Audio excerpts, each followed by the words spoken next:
Bienvenidos a otra mentoría.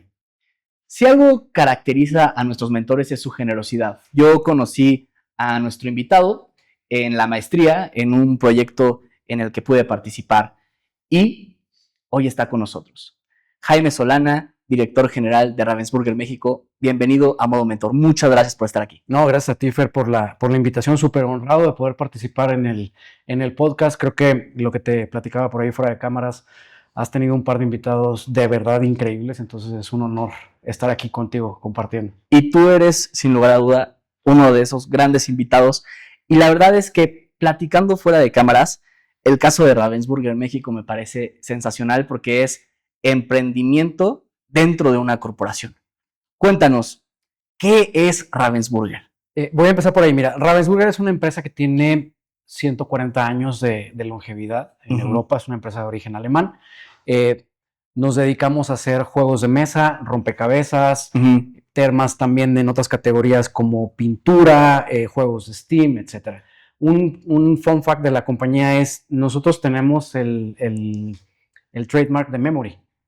Las memorias como tal, Sí, o sea, el juego de Memory claro. es de Ravensburger. Entonces eso te habla de pues, los años que tenemos realizando este tipo de actividades. Y en México iniciamos la operación a mediados de 2023, ya de manera directa como empresa por acá. O sea, está recién abierta la operación y la verdad es que, ¿quién mejor que tú para decirme cómo se vive el día a día de un director general de una empresa que está abriéndose en el mercado mexicano? Mira, es un tema donde, así como puedo estar un día en la mañana planeando la línea de productos que vamos a traer con Alemania, ese mismo día por la tarde podemos estar en una reunión con los promotores o a mediodía tuvimos una reunión con un cliente. Entonces, pivoteo mucho entre lo estratégico y la parte de la operación o la ejecución, pero pues trato de organizarme con el equipo siempre para poder estar con ellos muy presente. Algo que me tocó también, que es súper interesante, es pues desde el diseño de la oficina. O sea, me tocó involucrarme en cómo poníamos las alfombras, qué hacíamos en la oficina. Y una de las cosas que yo pedí fue, yo no quiero una oficina para mí. O sea, la oficina es un lugar abierto, donde todos nos sentamos abiertos. Si hay una llamada importante que tomarla, bueno, pues tendremos que salir de la oficina o irnos a otro lado, pero en ese momento el equipo es todo y tenemos que estar siempre todos comunicados, ¿no? Jaime, ¿cómo administras tu tiempo? O sea, estás abriendo una operación de una importante empresa de juegos. Tienes que reclutar personas, tienes que tener personas con experiencia preparadas, pero también con este espíritu emprendedor. ¿Cómo fue? O sea, me gustaría que nos centraras en el primer día donde tú asumiste tu rol. Y dijiste, ok, hay que abrirlo. Porque no es lo mismo llegar a una empresa establecida a tener que tomar el legado de una gran empresa y comenzarla a introducir al mercado mexicano. Yo creo que aquí lo increíble de esta oportunidad es que todas las habilidades que he ido construyendo durante mi carrera me están sirviendo en este episodio, al día de hoy como director general de Ravensburger. El día que asumí mi rol fue un año antes de abrir la oficina. Entonces también esto es algo que creo que muy pocas personas podemos ser tan afortunadas de decir, estoy corriendo un emprendedurismo dentro de una transnacional donde ya existía un business plan en Excel. Digo, los Excel todo aguantan. Todo. Pero pues luego necesitas por ahí que alguien llegue y te diga, oye, pues esto sí, esto no. Entonces, como buena compañía alemana y muy estructurada, ya existía un business plan con un P&L para los próximos 3 años. Solo hace falta quien les guiara en el país. Y entonces, pues desde el día 1, cuando me subo a un avión y voy para allá a conocer el corporativo y entender un poco de la cultura, ahí fue cuando dije, ok, esto me está gustando, vamos a llevarlo a la práctica y empezamos, pues vaya, rodeándonos de los mismos expertos de la compañía, ¿sabes? O sea, la primera actividad que tuvimos que hacer en México fue escoger a nuestro distribuidor logístico. Entonces, pues todo... ¿Cómo fue? ¿Cómo te presentas? ¿Cómo llegas para que te abran la puerta y dices, a ver, fíjate, tengo este proyecto? Fue bien chistoso porque la compañía, ya te platicaré, pero el grupo Ravensburger tiene como 3 grandes marcas, ¿no? Una es el Triángulo Azul, bajo lo cual están los rompecabezas y muchos juegos de mesa y toda la gente nos conoce por ese a nivel mundial. Dentro del grupo tenemos otra marca que se llama Brio, que es una marca igual de longeva que Ravensburger. Debe tener, si Ravensburger tiene 140, Brio debe tener 141 o 139. Pero ahí están, a la par las dos. Es una marca sueca que tiene su headquarter en Malmö, en el sur de Suecia, y ellos se dedican a hacer trenes de madera y playsets, ¿no? Entonces son trenes preciosos de madera con magnetos, etcétera. Y también tenemos otra marca que se llama ThinkPhone, que esa, su base está en Estados Unidos y es nuestra división como de juegos de Brain Logic, ¿no? Entonces, Brio, al ser sueca, la persona de operaciones que llevaba Brio a nivel mundial contacta a un equipo aquí en México de la Embajada de Suecia, que se llama Business Sweden. Okay. ¿No? Y entonces, como el equipo comercial de la Embajada de Suecia, entonces a través de ellos hacemos el enlace para que vengan las personas de Suecia, un par de personas de Alemania, y de ahí, pues ellos nos ayudaron ya a tener como un, pues, ¿cómo te diría? Pues sí, como una cotización o por lo menos una visión un poquito más amplia de decir, mira, están estos 5 proveedores que nosotros como Embajada sueca, y como Business Sweden te podemos recomendar, y de ahí pues empezamos, ya sabes, o sea, a ir a visitarlos, a ver cómo es la bodega, qué sistemas tienen, cuál es la manera en la que piensan y cómo tratan a los clientes y cómo operan, porque pues tampoco queríamos irnos con alguien que fuéramos el último cliente y el más pequeñito y que no nos hicieran caso, y alguien muy muy bueno, pero que luego pues cuando te enamoran para que seas su cliente, luego te asignan a un ejecutivo a lo mejor más junior, pero tampoco queríamos que fuera alguien pues que no tuviera control de un centro de distribución o que no supieran bien lo que hacían y arriesgarnos. Entonces todo eso, fue un proceso como de casi 6 meses lo que nos llevó, y al final, bueno, escogimos al socio indicado para llevar las operaciones logísticas. Esa fue la primera. Y si tuvieras que viajar en el tiempo, quiero centrarme un poco en tus inicios. Empezaste como jefe de mercadeo, estabas en el punto de venta, entiendo. Empecé antes de eso. Ok. ¿Cómo fue? Jefe de mercado. Mi inicio fue como representante de ventas en Kellogg. Ahora ya es Kellanova, pero hace algunos años entro en un programa de trainees. No me acuerdo si éramos 50 o 60 personas en Guadalajara haciendo pruebas psicométricas y todo lo demás, y de ahí vinieron entrevistas. Fue un proceso muy, muy largo. Yo antes de eso trabajaba en una refaccionaria donde vendía todo lo que eran suspensiones y accesorios para Jeeps y vehículos 4x4. Okay. Entonces, pues totalmente diferente, porque eso era como en lo que yo estudiaba. Yo estudié administración de empresas en el ITESO. Sí. Entonces, mi primer acercamiento con el mundo del consumo masivo fue en Kellogg's como representante de ventas. El programa de trainee te exigía poder tener una disponibilidad de cambio de residencia, y yo creo que para mí fue uno de los primeros parteaguas que tengo en mi carrera, porque yo digo, yo le entro, ¿no? Yo ahí estoy. Me acuerdo que después de estar varias semanas en Querétaro, hacen lo que le decíamos la rifa del tigre, donde pues habíamos 3 personas en el programa de trainee, y entonces a uno le dicen, oye, pues uno era de Puebla, entonces le dijeron, pues tú vas para Puebla, muy bien. Al otro le dicen, oye, pues ¿te gusta la comida china? Pues, ¿por qué? Dice, pues es que te tocó Mexicali. Y yo así, híjole, si a él le tocó Mexicali y al otro Puebla, a ver a dónde me van a mandar a mí. Claro. Yo decía, bueno, donde sea, pues a esto vengo, ¿no? A aprender y a seguir creciendo, a crecer como profesional aquí. Y tuve la fortuna de que me asignaron a Monterrey. Entonces arranco en Monterrey como representante de ventas, llevando Gigante. Cuando Gigante todavía tenía ciertas compras regionales y un cierto comprador sentado en Monterrey, que fue la transición cuando ya estaban saliendo. Luego llevé H-E-B, me moví a Ciudad Juárez también como representante de ventas para llevar algunos autoservicios regionales, y al final termino como jefe de mercadeo. Entonces, creo que en Kellogg's lo que aprendí mucho fue cómo mover una marca en el punto de venta, una marca que pues tiene 70s de share. Entonces, ¿cómo sigues creciendo? Entonces, entendí toda esta dinámica y me encantó la parte de cómo desde la ejecución poder operar la marca, porque por más estrategia que tú tengas, si al final tus equipos que ejecutan no tienen claro hacia dónde o qué tienen que hacer, pues todo lo que tú creaste en el corporativo se cae, ¿no? Entonces ahí fue donde arranqué. Y Jaime, me gustaría que activaras tu modo mentor.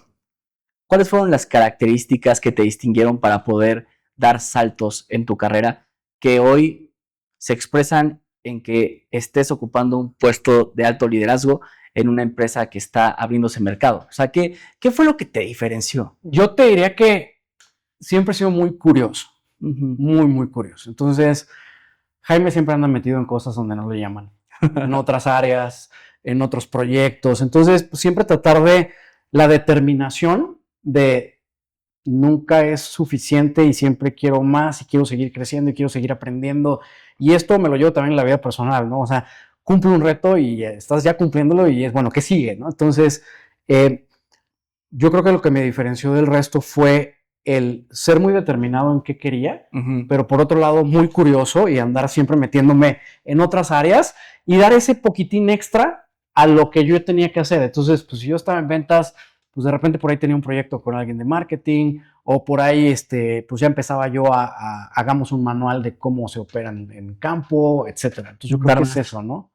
Dar más. ¿Y por qué comercial? O sea, ¿qué fue lo que, digo, entiendo que te gusta estar en contacto con las personas y también te gusta construir desde los puntos de venta, desde el campo?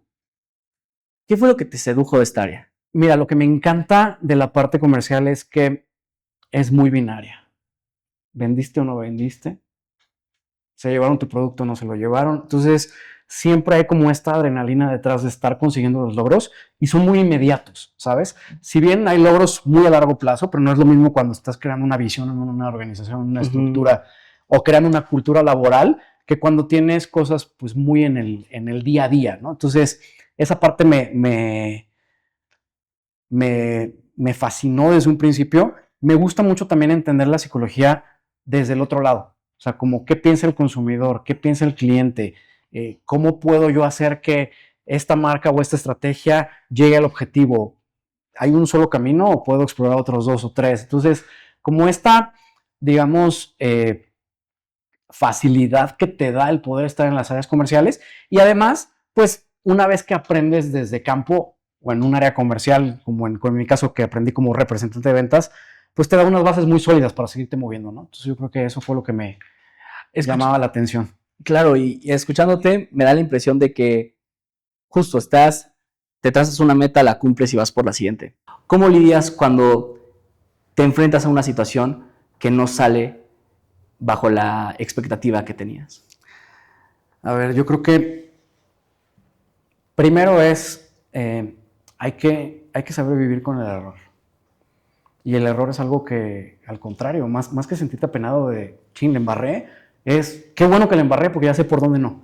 Y entonces es como el darle y darle y darle. Yo lo veo como cuando estabas pues un poco más chico y que quieres pasar el nivel de Mario Bros. Y estás horas y horas y horas dándole hasta que por fin encuentras que con cierta combinación de movimientos puedes desbloquear el nivel. Claro. Entonces yo lo veo así como, bueno, pues no fue por aquí. Obvio, te frustras, evidentemente. Cuando era más joven, pues era muy explosivo también, entonces no me gustaba y me molestaba y a lo mejor mi manera de expresarme pues era que estaba muy frustrado y muy enojado, claro. Pero pues evidentemente pues, vas adquiriendo resiliencia a través de los años, ¿no? Y hablas de resiliencia y también hablabas de ejecución, sí. Pero para ejecutar necesitas coordinar y para coordinar necesitas dejar de ser un contribuidor individual en una organización para convertirte en alguien con influencia. ¿Cómo fue tu primera experiencia liderando equipos? Híjole, yo creo que fue una experiencia donde yo aprendí del equipo, en lugar de que el equipo aprendiera de mí. Igual, estaba muy joven, fue en Kellogg's, entonces, pues los expertos en lo que hacían eran ellos, ¿no? Era mi equipo de promotoría en aquel entonces, y donde, pues entendí lo importante que es que conecte ese equipo de campo con la visión que tiene la estrategia y cómo puedo ejecutar. Entonces, más allá de yo enseñarles, yo aprendí de ellos. Aprendí qué se tenía que hacer, qué no se tenía que hacer. Entonces, yo diría que esa primera experiencia fue con mucha humildad. Y ya luego, conforme le vas agarrando, pues te empiezas a volver un poco más estratégico, pues, ¿no? Oye, pues no todo el mundo siempre es dueño de la verdad. Siempre, dependiendo de donde lo veas, pues hay diferentes enfoques del mismo problema. Y ahí es donde, pues, uno... con esta inquietud y con esta curiosidad, pues era ver, y desde el punto de vista de marketing, esto que estoy haciendo, ¿cómo lo ve marketing? Y esto, ¿cómo lo ve supply? Y esto, ¿cómo lo veo yo? Ah, ok. Y entonces ahí era donde yo ya empezaba a entender, mira, sí me está gustando esto de pues, las diferentes áreas y cómo van embonando en las empresas. Y yo siempre lo veía como, claro, debe haber siempre pues como una liga, ¿no? Debe existir un perfecto equilibrio entre las áreas donde exista una tensión suficiente para que el negocio gire, pero sin que se recargue a un lado, porque pues si no existiera marketing o supply, pues ventas haría lo que quisiera y vendería lo que quisiera. Entonces, ahí fue donde como empecé a entender esta parte del negocio. Y para entenderla y para que sea eficiente, tienes que ser un actor de cambio. O sea, tienes que ser una persona cuya opinión pueda empezar a pesar más en las salas de junta y se pueda empezar a impregnar en la visión que tienen los líderes. Creo que ese es uno también de los retos que uno se enfrenta en organizaciones tan grandes, ¿no? Empezar a tener influencia. ¿Tú cómo lo lograbas? ¿Cómo empezabas a hacer que tu visión estuviera dentro de las estrategias? A mí siempre me ha gustado retar reglas, siempre. Entonces, y pues, ¿por qué esta es la manera que está escrita?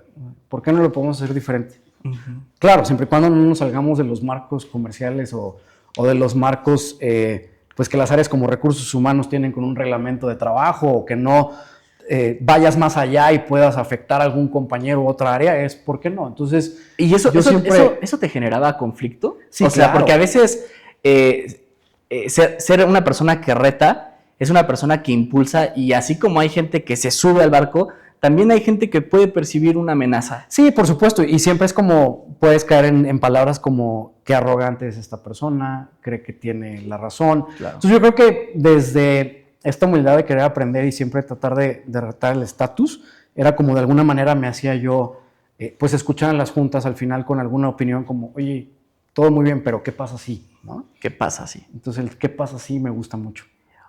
Con la visión que hoy tienes, que todo lo que hablas lo estás dando con toda la experiencia, ¿qué te hubiera gustado, qué consejo te hubiera gustado recibir en esa temprana época, a los 25, 26, 27 años, que crees que te tardaste quizá un poco en aprender? Híjole, tener paciencia y aprender que todo llega a su debido tiempo, y aprender a madurar también procesos y madurar aptitudes. Uh-huh. Y porque muchas veces creo que nos pasa, ¿no? Llegamos a un nivel de jefatura y ya queremos ser gerente, y ya cuando estás en la gerencia ya quieres ser gerente senior, y luego viene ¿y por qué yo no subí y la persona al lado sí? Entonces, más allá de estar queriendo ir como en este crecimiento forzado, los procesos llegan cuando tienen que llegar. Es mejor seguir aprendiendo nuevas cosas que ir coleccionando nuevos títulos. Entonces yo creo que esa es una. Uh-huh. Y la otra, aprender a decir que no. Aprender a decir que no. Sí, esa me costó muchísimo trabajo. ¿Cómo llegó el aprendizaje? Híjole. ¿Y qué ejemplo como mentor nos puedes dar? Llegó a través de varias cosas, pero te puedo dar un ejemplo muy, muy claro. Por ejemplo, cuando estábamos en Perú con Mattel, había un cliente que había cierto afecto, ¿sabes? O sea, el cliente había cierta empatía. Uh-huh. Sin embargo, pues la parte financiera del cliente no era sana. Y entonces, pues uno como comercial quiere seguir vendiendo y quiere seguir colocando producto y quiere seguir al objetivo, pero cuando empiezas a entender que desde el punto de vista de otras áreas también, no es un cliente que pues, no está financieramente sano, no es que le des chance y que vaya a regresar y te va a decir, sí, te voy a pagar, etcétera, va a mejorar. Entonces, cuando me cae ese 20, digo, tienes razón, tengo que aprender a decir que no. Y entonces pues no te vendo. No voy a poder vender a este cliente, no voy a poder seguirlo desarrollando, porque exactamente, hay otras áreas que están viendo cosas que yo no. Entonces, pues, mejor digámosle que no a este cliente y desarrollemos por otro lado, ¿no? Entonces, muchas veces creo que nos aferramos a las cosas y siempre queremos, cuando estás en este plan de querer crecer en tu carrera o querer cada vez tener mayores logros, le dices que sí a todo y termina siendo... pues ahora sí que ajonjolí de todos los moles, y lo que necesitas es muchas veces especializarte. Yo recuerdo a un ex compañero de trabajo que una vez decía, eso de ser multitask y multidisciplinario y que tienes que aprender de todo, es mentira. Dice, lo que tienes que hacer es encontrar en qué eres fuerte y sobre de esa habilidad construir. Y eso me quedó muy, muy claro. Entonces, creo que después de esa plática, esa fue años anteriores, pero con estas experiencias como la del cliente, etcétera, vas a aprender a decir que no, y también aprender a decir que no, pues también es ganar, ¿no? Muchas veces ganas cuando dices que no.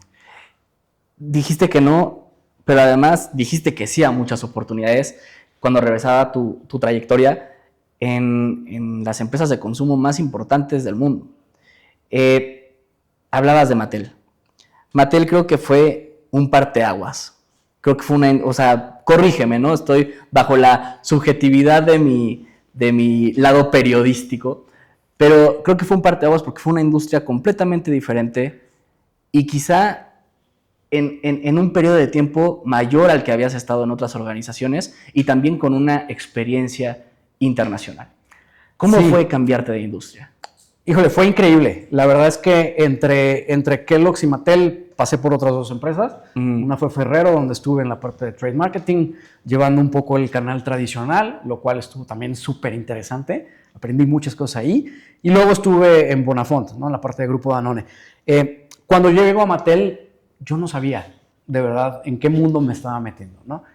Entonces, si bien llego con una mochila con aprendizajes pues muy sólidos de cómo ejecutar punto de venta, de Kellogg's y de Ferrero y de Bonafont, pues llegó un mundo que yo no conocía. Yo no conocía cómo se segmentaba una juguetería. Muchas veces, pues cuando tú vas a un anaquel de agua o de cualquier otro producto, salsas, pues la salsa tiene su marca, ¿no? Entonces tienes la marca, pues no sé, tienes a Herdes, tienes a La Costeña, tienes otros.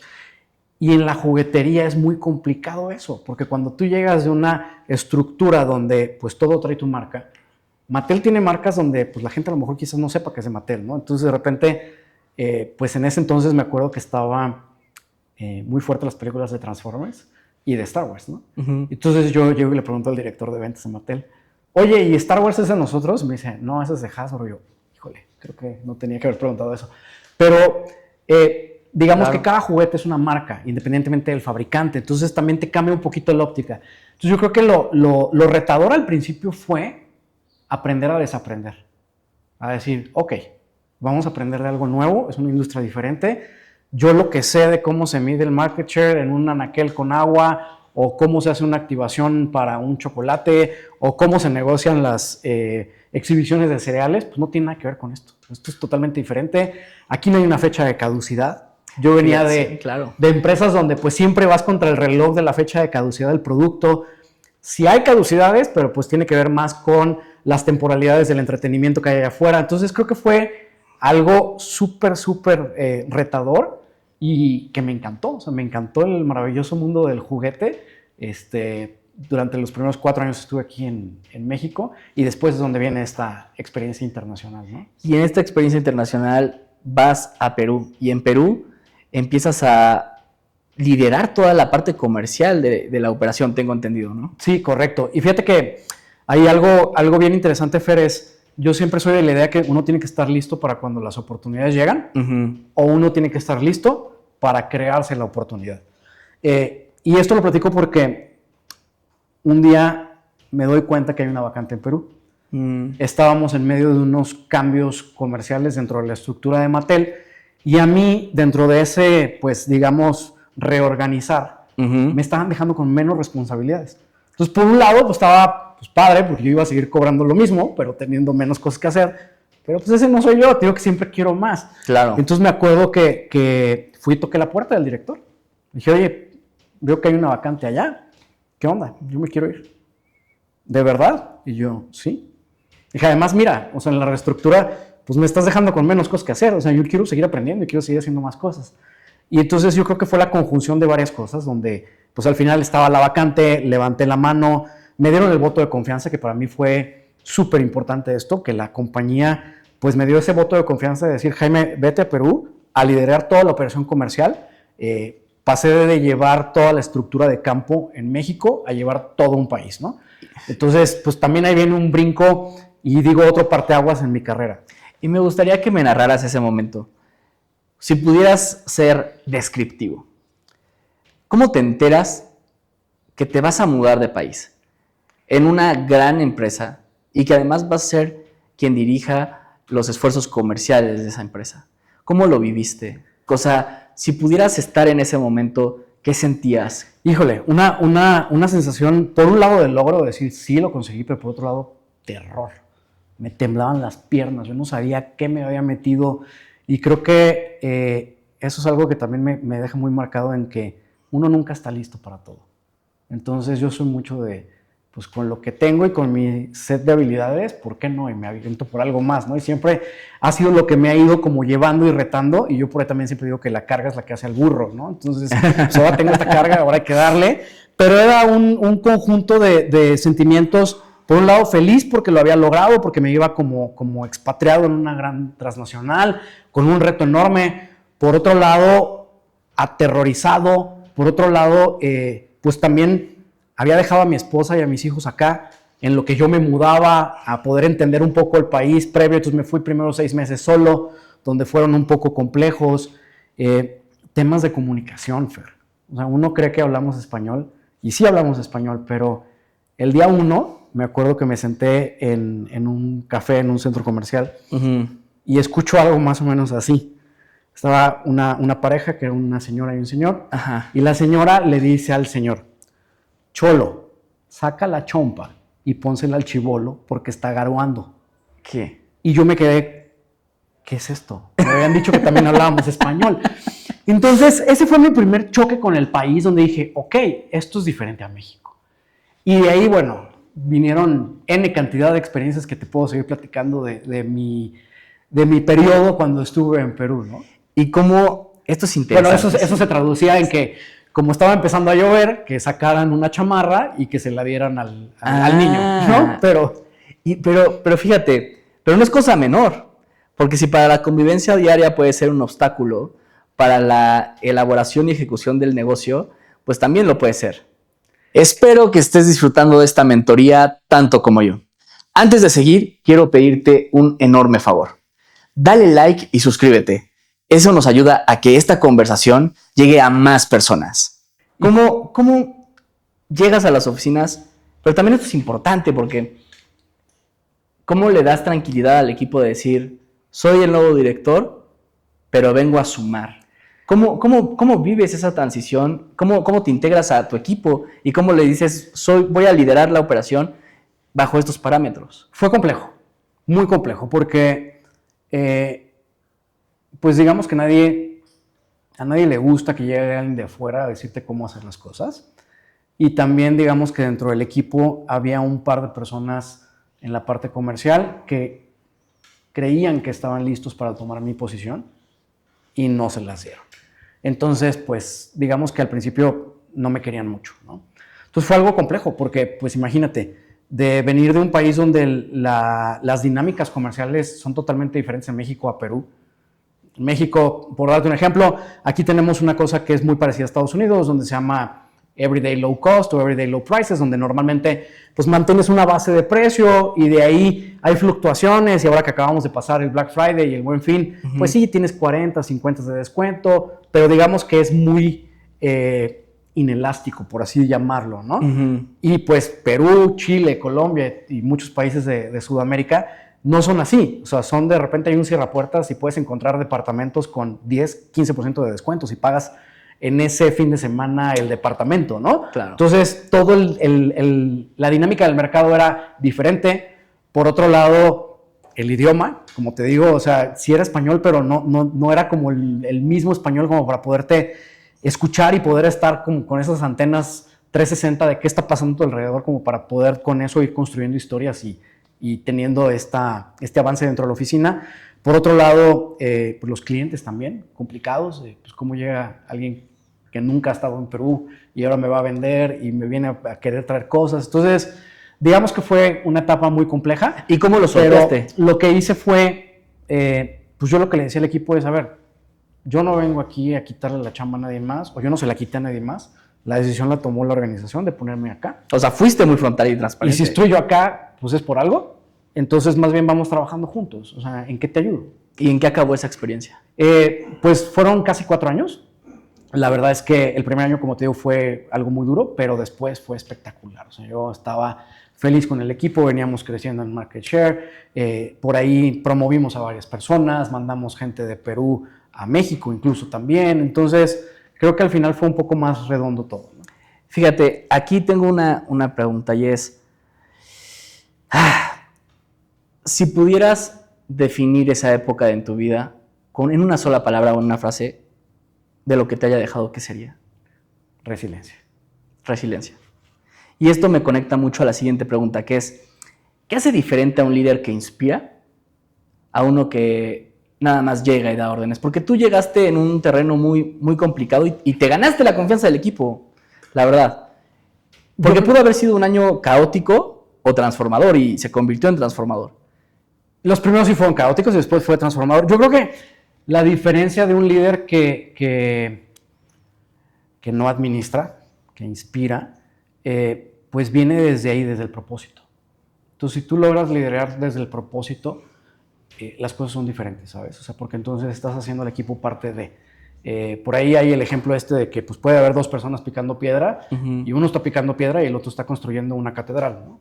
Aunque probablemente no le toque a él ver cómo quedó la catedral terminada, claro, porque puede pasar toda su vida construyendo solo el muro. Claro. Entonces, creo que es eso, el poder liderar desde el propósito. Y la otra es, pues, rodearte de un equipo que sean mejor que tú. Siempre te tienes que rodear de personas que sean mejores que tú. Y hay que ser seguro para hacer eso. Y no siempre eres dueño de la verdad. Entonces, creo que eso es la diferencia. ¿Cómo se da tu vuelta a México? Cuando yo salgo de Mattel, llego a México otra vez, cargado con una mochila, un Jaime distinto, un poco más maduro, más resiliente, pero pues nuevamente, a retarme. Regresé ahora a vender atún. Entonces, regreso a una industria otra vez de consumo masivo, diferente a la que yo había estado. Y nuevamente, me doy gracias de verdad por todo lo que he vivido, pero pues me toca la crisis de la soya en el atún, donde pues explicaban por qué el atún contiene soya y cuál tenía más de lo que estaba declarado, etcétera. Entonces, en la compañía donde estoy, llevábamos las marcas propias de un par de cadenas, entonces hubo una crisis por ahí. Me toca pandemia también, donde la gente, pues hay un cambio en los hábitos de consumo, donde pues normalmente las personas que consumían atún, pues lo consumían cuando estaban en la calle, entre una junta u otra, o a la carrera, o porque era gente que iba al gym, ¿no? Y cuando viene pandemia, pues se cae el consumo del atún y otras categorías, no sé, como polvos para hornear, se disparan, o juegos de mesa, ¿no? En lo que estoy ahora. Entonces, pues también me toca esa crisis y como te digo, con una mochila pues más cargada de habilidades, obviamente con mucha más resiliencia. Y de ahí, después de pandemia, es donde nuevamente brinco y me reinvento ahora a otra industria, ¿no? Krispy Kreme. A otra industria, pero vuelves ahora como director general de Ravensburger México. Si tú estás de acuerdo, me gustaría que nos compartieras esa anécdota donde dijiste, cuando tú ya estabas tomando las riendas de las operaciones y que tú dijiste, quiero que ahí va a estar la oficina de este proyecto. Mira, fue una llamada que se convirtió en un proyecto de vida. Yo estaba trabajando en Krispy Kreme, recibo una llamada de un headhunter para poder participar en un proceso, en una juguetera. Me encanta el mundo de la juguetería. Después de Mattel y después de que lo entendí, es un mundo dentro del consumo mucho más complejo por todo lo que conlleva pues el poder tener este feeling de qué juguete va a funcionar para tu país y cuál no, y si la muñeca de pelo rosa va a vender más que la que trae un unicornio este año o no. Entonces, me encanta eso. Recibo la llamada que me transforma y digo, me gusta el proyecto, lo que me plantean. Más adelante te platico cómo empieza Ravensburger. Y estoy con mi jefe, con mi ex jefe en ese momento. Krispy Kreme está muy cerca donde tenemos las oficinas. Y entonces yo le digo, mira, ¿ves ese edificio que está ahí, que tiene una bandera alemana? Le dije, ahí voy a poner la oficina. Y casualmente yo lo decía, pues a manera de broma, ¿no? Y a decir, ya me voy, mira, y ahí está, porque pues yo veía que había una bandera alemana ahí. Después, uno creería que después de pandemia es muy fácil encontrar oficinas y te encontrabas edificios increíbles, pero vacíos, o edificios que no le habían dado mantenimiento durante toda la pandemia, entonces pues que no estaba tan padre.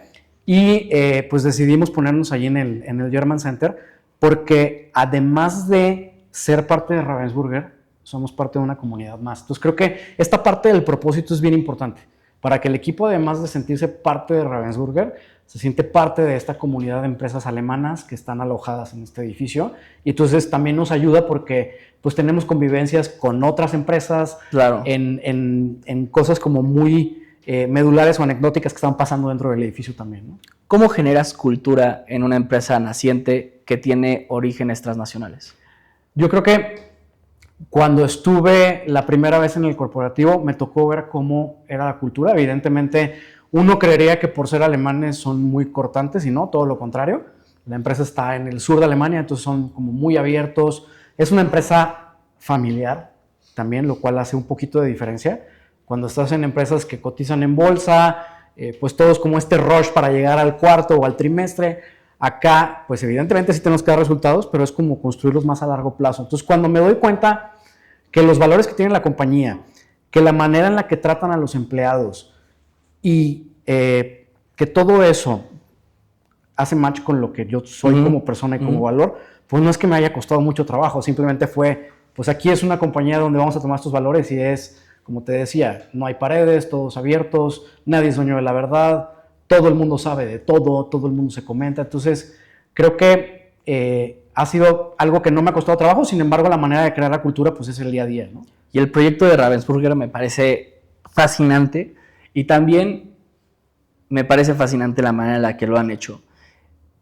Estamos por concluir esta entrevista, pero no quisiera terminar esta mentoría sin poder observar el pasado desde el presente. Me identifico mucho contigo porque el hambre que tienes, ¿no? Y a veces el hambre te puede comer y te puede saturar. Creo que has logrado cosas que quizá no pensabas que fueras a vivir. Uh-huh. Y quizá el joven Jaime estaba muy presionado por querer llegar. ¿Qué le dirías si pudieras ver a tu versión que iba iniciando? Que quizá a veces no dormía y quería y pensaba qué va a hacer, y si mañana me mandan a Puebla o si me voy a Veracruz, ¿qué le dirías? Que disfrute el viaje. La verdad es que creo que todo el mundo siempre nos ponemos como objetivo el destino, pero tenemos que disfrutar el viaje. Entonces, ¿crees que lo pudiste haber disfrutado más? Híjole, no sé. Yo creo que no haría las cosas diferentes a como las hice. Quizás sí hubiera tomado un par de decisiones más desde la templanza antes de que la maduré, o desde antes de la resiliencia. Quizás tomé un par de decisiones a lo mejor más desde el estómago, pero no me arrepiento de lo que viví hacia atrás y cómo lo viví. Pero yo le diría eso al Jaime del pasado, es disfrútalo. Disfrútalo. Y además también, creo que eso viene mucho también relacionado con cuando hablas de hoy en día, ¿sabes? Que está tan de moda esto de la relación de, oye, pues ¿cómo es el life-work balance? Uh-huh. Cuando lo disfrutas, yo soy más a todo está integrado. O sea, yo no puedo ser Jaime papá en mi casa y en la oficina Jaime director de Ravensburger. Yo soy Jaime en todos lados. E incluso, pues, cuando estás al frente de una organización, tu apellido cambia, que era lo que te platicaba, ¿sí? ¿No? Dejas de ser Solana por ser Ravensburger. Entonces, pues este rol que tienes, pues ya lo llevas como a todos los aspectos de tu vida. Entonces creo que, pues es eso, es disfrutarlo, simplemente. Y para cerrar, ahora vayamos al futuro. ¿Cómo te gustaría ser recordado como mentor? Por todas las personas en las que tú tuviste algo que ver en su desarrollo de carrera. Me gustaría ser recordado como que con Jaime aprendí, con Jaime me retó y con Jaime crecimos juntos. Un legado redondo. Es eso. Jaime, muchísimas gracias por haber aceptado estar en Modo Mentor. No, a ti, Fer. Muchísimas gracias. Muchas gracias. Esto fue Modo Mentor. Nos vemos en el siguiente episodio. Yo soy Fer Lopeza. Hasta la próxima.